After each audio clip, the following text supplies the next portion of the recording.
Hello everyone, welcome back to our YouTube channel. இன்றைக்கி ஒரு instant breakfast ரெசிபியோடு உங்கள் முன்னாடி வந்திருக்கு. உங்ககிட்ட ரவை இருந்தால் கண்டிப்பாக இந்த ரெசிபியை வந்து ட்ரை பண்ணி பாருங்கள். இது ரொம்பவே சாஃப்ட், லெஸ் வெயிட் அண்ட் இன்ஸ்டண்ட்டாக செய்யலாம் when you have no dosa batter. So இந்த ரவா செட் தோசா எப்படி வந்து செய்கிறது அப்படின்றத வந்து பார்க்கலாம். இந்த ரவா செட் தோசையை வந்து உங்களுக்கு பிடிச்ச சட்னியோடு வச்சு நீங்கள் சர்வ் பண்ணலாம். வாங்க அந்த ரெசிபி எப்படி செய்கிறது அப்படின்றத பார்க்கலாம். ஃபர்ஸ்ட் வந்து ஒரு மிக்சர் ஜாரில் 1 கப் அளவுக்கு ரவை எடுத்துருக்கேன். சேம் கப்பில் வந்து 1 கப் அளவுக்கு வந்து நம்ம கர்ட் எடுத்துக்கலாம். ஒரு 2 ஸ்பூன் வந்து நம்ம வீட் ஃப்ளவர் வந்து ஆட் பண்ணிக்கலாம். அதே மாதிரி சால்ட் கொஞ்சம் ஆட் பண்ணிவிட்டு இது எல்லாத்தையும் வந்து நல்லா பிளெண்ட் பண்ணிக்கலாம். இப்போ நம்ம பிளெண்ட் பண்ணி வச்சுருக்க பேட்டரை ஒரு பவுலுக்கு வந்து ட்ரான்ஸ்ஃபர் பண்ணிவிட்டு பிளேட்டை க்ளோஸ் பண்ணிவிட்டு ஒரு 5 மினிட்ஸ் வந்து இது ஃபர்மெண்ட் ஆக விடலாம்.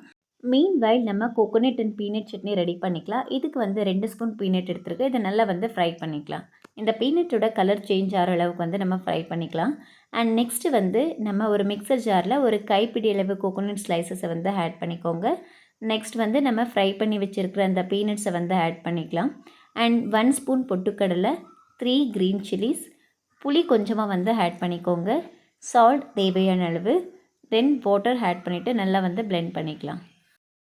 நம்மளுடைய பீனட் அண்ட் கோகோனட் சட்னி வந்து ரெடியாக இருக்குது. இப்போ வந்து நம்மளுடைய தோசை பேட்டரில் கொஞ்சமாக குக்கிங் சோடா ஆட் பண்ணிவிட்டு நல்லா மிக்ஸ் பண்ணிக்கலாம். நெக்ஸ்ட் பேன் வந்து நல்லா ஹீட் ஆனதுக்கப்புறம் தண்ணி கொஞ்சம் அது மேலே தெளித்து தோசை பேட்டர் எடுத்து ஒரு கரண்டி தோசை பேட்டர் வந்து அந்த பேனில் வந்து ஊற்றலாம்.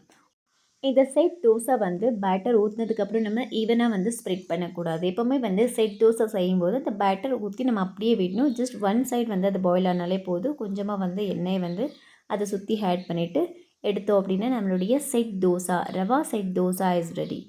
நீங்கள் இந்த ரவா செட் தோசையை வந்து பிரேக்ஃபாஸ்ட் வந்து செஞ்சு பாருங்கள். பிகாஸ் பிரேக்ஃபாஸ்ட் அப்படின்றது வந்து எல்லாருடைய வாழ்க்கையிலே வந்து ரொம்பவே முக்கியமானது. அதனால் பிரேக்ஃபாஸ்ட் அட் எனி காஸ்ட் வந்து நம்ம ஸ்கிப் பண்ணவே கூடாது. உங்கள்கிட்ட தோசை பேட்டர் இல்லை அப்படின்னா இன்ஸ்டண்ட்டாக இந்த ரவா செட் தோசையை வந்து நீங்கள் ட்ரை பண்ணி பார்க்கலாம். அண்ட் அதே மாதிரி நிறைய இன்ட்ரெஸ்டிங் ரெசிபியோடு உங்கள் முன்னாடி வரணும் அப்படின்னு நீங்கள் நினச்சிங்க அப்படின்னா நம்மளுடைய யூடியூப் சேனலை வந்து மறக்காமல் லைக் பண்ணி சப்ஸ்கிரைப் பண்ணிக்கோங்க. அப்படியே வந்து பக்கத்தில் இருக்க பெல் ஐக்கானையும் கிளிக் பண்ணிக்கோங்க. அப்போ தான் எந்த ஒரு புது வீடியோ அப்லோட் பண்ணாலும் உங்களுக்கு நோட்டிஃபிகேஷன் வரும். நம்ம நெக்ஸ்ட் வீடியோவில் மீட் பண்ணலாம். Until that stay tune, take care, bye bye.